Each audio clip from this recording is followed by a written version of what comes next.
And our final speaker is Dr. Richard Lane, professor of psychiatry and psychology at the University of Arizona, and one of the co-chairs of this conference.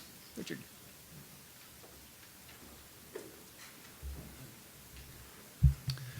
Thank you, Mark.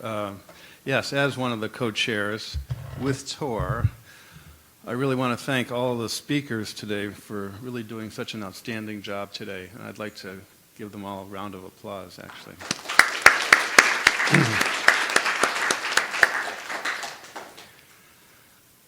I'd also like to thank all of you here in the audience for your participation and for sticking with this to the bitter end.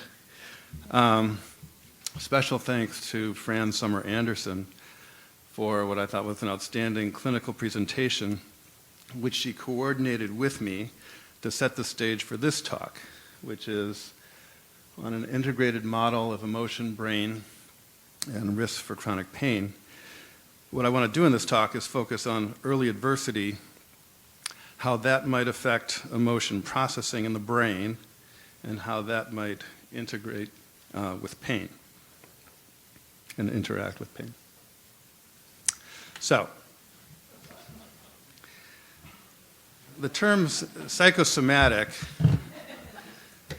is a bit controversial because in many people's minds it's associated with the New Yorker on the left, who was famous for playing the neurotic schlemiel with endless imaginary physical symptoms.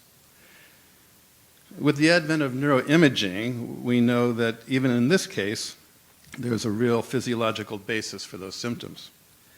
But our topic today, early adversity and pain, may more appropriately be associated with the New Yorker on the right.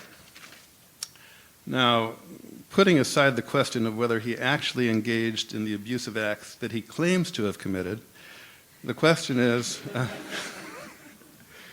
what are the physiological effects of being subjected to abuse and other adversities early in life? So this entire conference is really taking place in the context of a burgeoning of research on early adversity and its adverse health consequences. And there was this very seminal study, the ACEs study, Adverse Childhood Experiences. That was a study of 17,000 people in an HMO. And it was a retrospective study looking at 8 different early childhood adversities. And what you see here is that there were very strong effects such that more early adversities were associated with poorer health in general, with anxiety and depression, but also real hard, medical outcomes such as increased rates of coronary heart disease, stroke, asthma, and disability. And I think one of the intriguing things about this work, which has been replicated numerous times now, is it raises a question about whether persistent chronic stress, dysregulated stress responses may have a kind of common, they play a common etiological role in both mental disorders as well as systemic medical disorders. Now, this is another study having to do with physical symptoms. Quoted by Francis Creed. It's a study by Fiedler and colleagues. And this is looking at this remarkable pattern of how both depression and anxiety, depicted in purple, and early adversity, depicted in yellow, both contribute to physical symptoms. And if you have both, it's additive, as indicated in red, and much higher than having neither in blue. What you also see here is that this is in patients who have medical conditions with an organic explanation for the physical symptoms, as well as in patients who have medically unexplained symptoms. So it's rather remarkable that it doesn't seem to make that much difference whether there's a medical explanation or organic substrate to it. So how can we understand what this is about, and particularly with regard to early adversity? So George Engel was one of the superstars of psychosomatic medicine in the 20th century. He was our 11th president of the society. He articulated the biopsychosocial model of medical care. And he was an internist. This is from a paper that was published in 1959, American Journal of Medicine. He saw patients of all types. He was particularly interested in pain. And he had these observations about pain-prone patients. He said, pain is a psychological experiential phenomenon requiring participation of higher nervous centers. Pain may occur without sensory input. Now, and this is really key, pain often seems to serve as a kind of psychic regulator. For example, when a strong aggressive drive is not fulfilled, pain may be experienced instead. When guilt is present, pain seems to serve as a kind of atonement. When a relationship is threatened or lost, pain serves as a replacement. In certain pain-prone patients, pain seems to substitute for the experience of the more painful emotions. And I think that in some ways, the cases that you presented, Fran, really illustrated that. So, like Frank, I think it may be an Arizona thing, I want to give you the take-home points early. And here's the question: how might early adversity amplify pain? And this is what I'm proposing, and I'll try to present some evidence in support of it. In childhood, emotions are interpersonally regulated. In the context of abuse and neglect, this type of regulation does not occur or is limited when it's needed most, for example, when being abused. A common solution for the child is to tune out internal emotional distress and become vigilant for external threats. I think that was really well illustrated in Fran's cases. Abused children also do not receive the empathic attunement and mirroring from others that would enable them to know what they are feeling. This impairment in mental representation is associated with impaired medial prefrontal activation and impaired top-down modulation of subcortical generators of affect. And this is a key point here. Subcortically generated implicit affect may amplify nociceptive signals and contribute to chronic pain. The experience of physical pain occupies the space in conscious experience that would otherwise be taken up by emotional distress. The remedy is to experience and understand emotional distress activated by current life circumstances. Doing so recruits top-down modulatory mechanisms that downregulate implicit distress, making explicit distress more tolerable and available for use in self-regulation and interpersonal problem solving. I see at least one nodding head. 2, 3, okay, many, that's nice. Show of hands, how many people think this makes sense? Okay, cool. Okay, so we talk about early adversity. I think psychologically we're talking about trauma, not in the DSM-5 sense, but in terms of experiences that are overwhelming and exceeding the child's coping capacity. Under these circumstances, experiences are often not shared with others. And if the parent is a perpetrator, it's a double whammy, because not only do you have the abuse, but you also have the lack of support from the parent that you would have if it was an outsider who was perpetrating the abuse.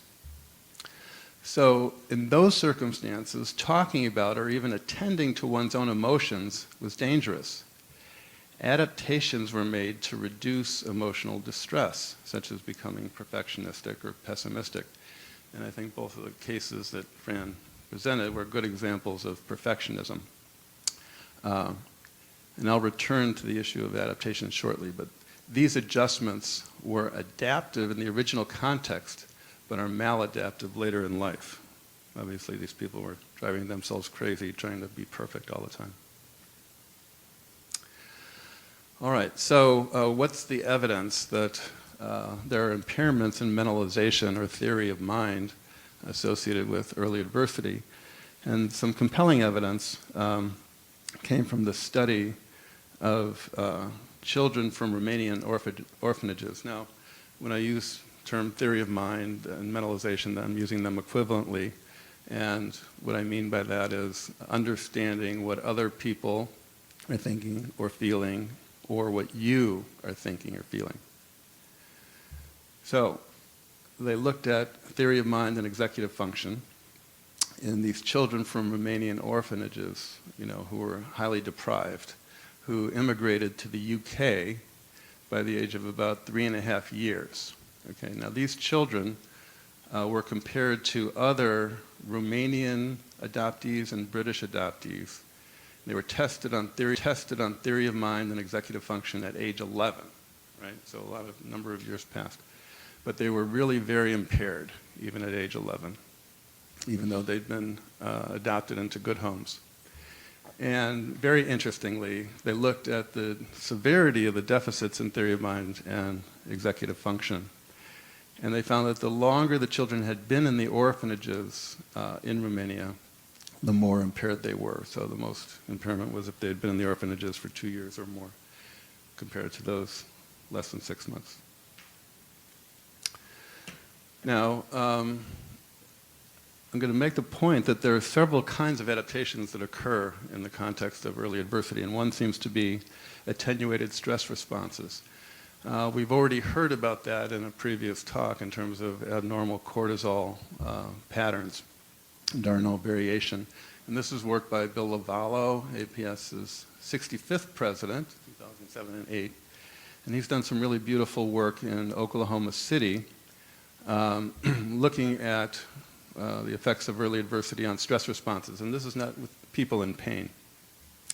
They used the Trier social stress test and looked at cortisol responses and heart rate responses. And as you see, from low to medium to high levels of early adversity in both men and women, you have decreasing cortisol responses with high levels of early adversity, as well as decreasing heart rate responses.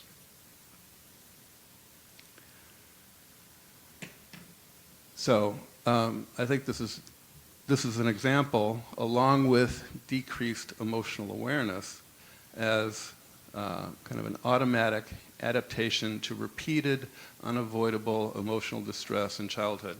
What is the child to do if it's all alone, exposed to repeated abuse?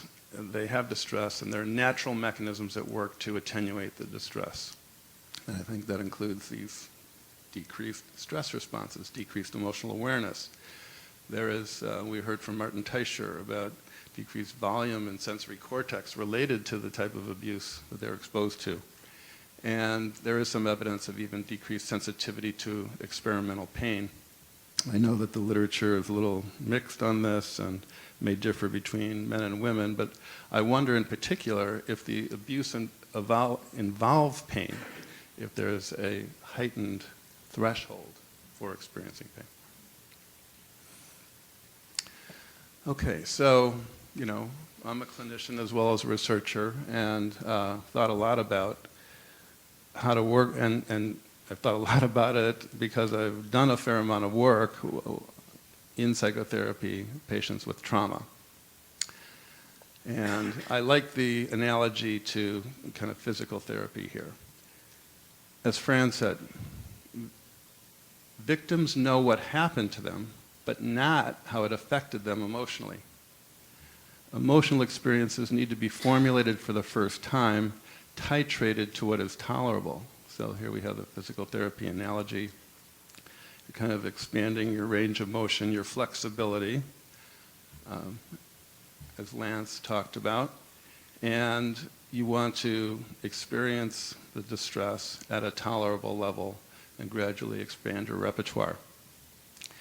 Discussion of past experiences incorporates new information, the safety, empathy, and support provided by the therapist or the therapy group.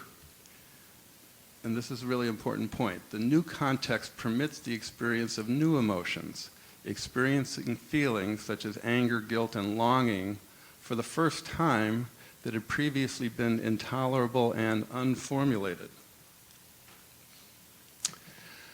And I think some of the best evidence that this is relevant to pain is from this figure taken from this great study done by Mark Lumley and his colleague Dr. Schubiner, who's here in the audience. They developed, this is a study of 230 people with fibromyalgia who were randomized to either emotional awareness and expression therapy, cognitive behavioral therapy, or fibromyalgia education. It was an 8-week treatment involving small group meetings for 90 minutes. And what you see here is that there's very high levels of recovery from pain meeting a priori pain improvement criteria, much higher compared to CBT or fibromyalgia education. So, Lance raised the question about, how can we optimize the therapy that we do? And I think that this really, says that promoting emotional awareness and expression of feelings is really an important ingredient in treatment of fibromyalgia and maybe other pain conditions that are chronic. Okay. So my view about what's happening in the brain comes in the context of this broader perspective that I have about kind of a neglected area in psychosomatic medicine, which is that of implicit emotion, because really what we're talking about is emotion that's activated, subcortically generated, but not adequately processed cortically with the top-down modulation so that the distress comes to an end and you have more flexible responding. And I think that's relevant in a variety of contexts, including pain. The concept of unconscious emotion is now well accepted in academic psychology and neuroscience. This is a recent review paper written with a very talented young colleague of mine, Ryan Smith, at the University of Arizona, just published in Neuroscience and Biobehavioral Reviews. But this really rests on the foundation established by people like Antonio Damasio, who 20 years ago talked about the distinction between emotion and feeling, that emotion are these evolutionarily older automatic responses that happen in the body, behavior and physiology, and that feelings, distinct emotions in the feeling sense, have a distinct neuroanatomy. Joe Ledoux, who arguably is our leading brain and emotion scientist these days, just heard him speak 2 days ago at NYU. I mean, he's absolutely convinced, and has been for a long time, that when the amygdala is activated, that's generating defense responses, behavior and physiology. But in order to experience fear, that information has to be transmitted to the medial prefrontal cortex, dorsolateral prefrontal cortex, and the global workspace with the parietal lobe. Lisa Feldman-Barrett similarly talks about core affect as bodily responses with the valence, but then to have differentiated emotions, it has to be constructed involving language and other higher cortical centers. So the key point is that survivors of early adversity may in general be less able to know what they're feeling emotionally, right? There's this impairment in going from implicit to explicit emotion, which I'm arguing is interacting subcortically with nociceptive signals. That's something that needs to be tested. That's an implication, but this is an attempt to integrate what we know, clinically with where the science is. I've also written a paper with colleagues in Arizona on a new concept of affective agnosia. It's an update on the original concept of alexithymia. This is what we're calling an impairment. Affective agnosia refers to an impairment in the ability to explicitly mentally represent one's own emotions. And this is drawing on work about this paracingulate area as head of a network involved in mentalizing, and that in patients such as ones we've heard about today, there's a failure to engage medial prefrontal areas, a failure of transmission to the medial frontal lobe. with the attendant top-down modulation. And in that same paper, we point out then that you end up having a short circuit when implicit emotion is activated. You do engage the anterior insula and have bodily sensations, the ventral medial prefrontal cortex. And it then experienced the arousal, but then the bodily sensations aren't understood, they're seen as a threat, and you kind of get a positive feedback loop where the bodily sensations are frightening, which drives the bodily sensations to increase further.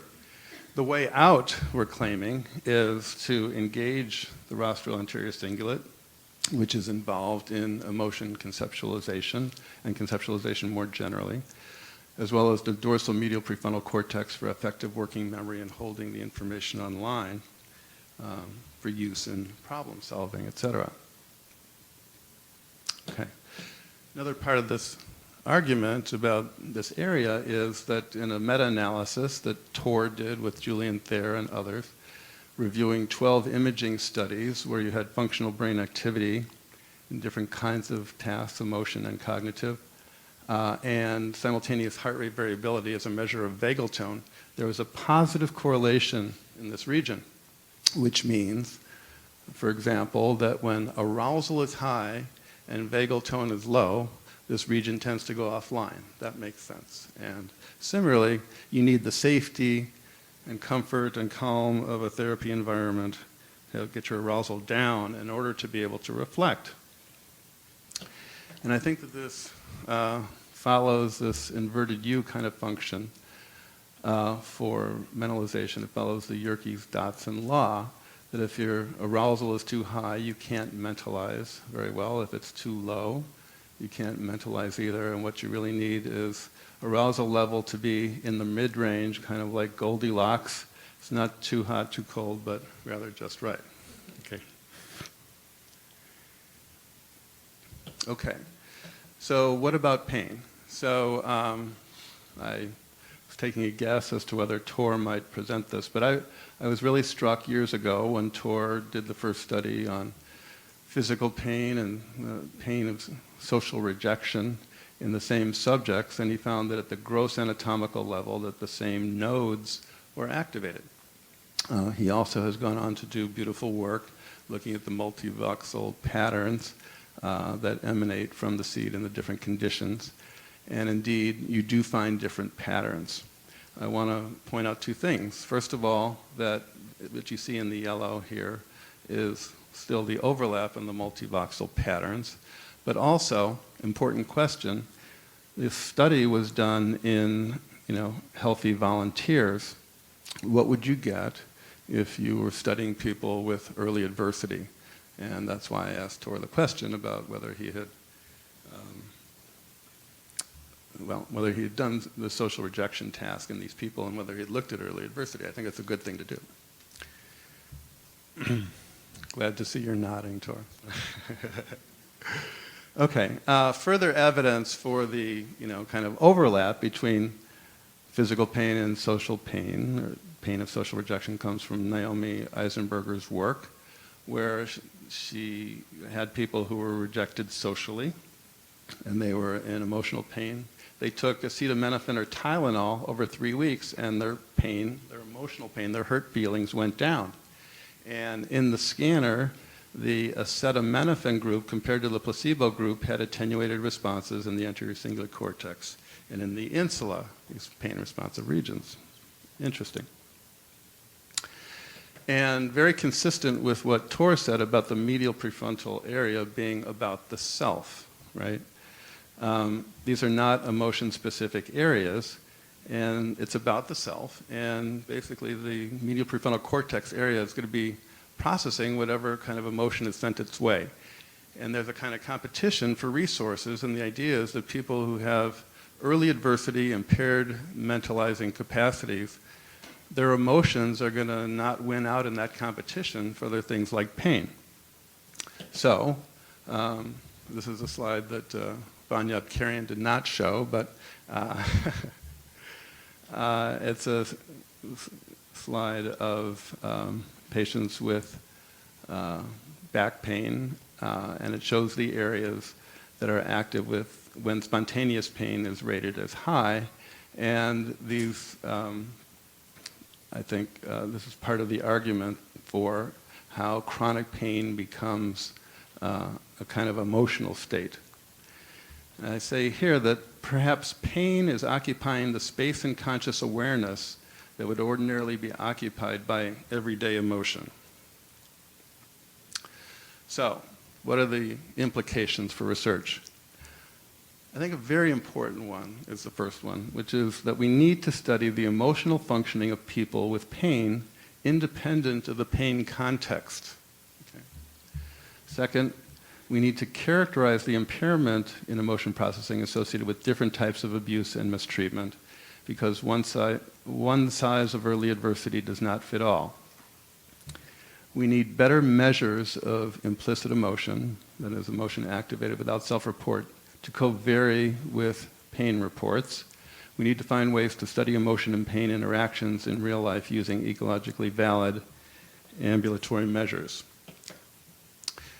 I think we need studies of the role of subcortical affective systems in promoting amplification of pain signals, and brainstem imaging will be particularly relevant. I'm going to go out on a limb and would predict that the degree of overlap of the multivoxel patterns of physical pain and social pain will differ between survivors of early adversity with mentalization impairments compared to healthy volunteers. And I would propose that it would be very useful to add pre-post brain imaging to Mark Lumley's emotional awareness and expression therapy for fibromyalgia. So at this point, I'm going to conclude my talk. And thank you all very much.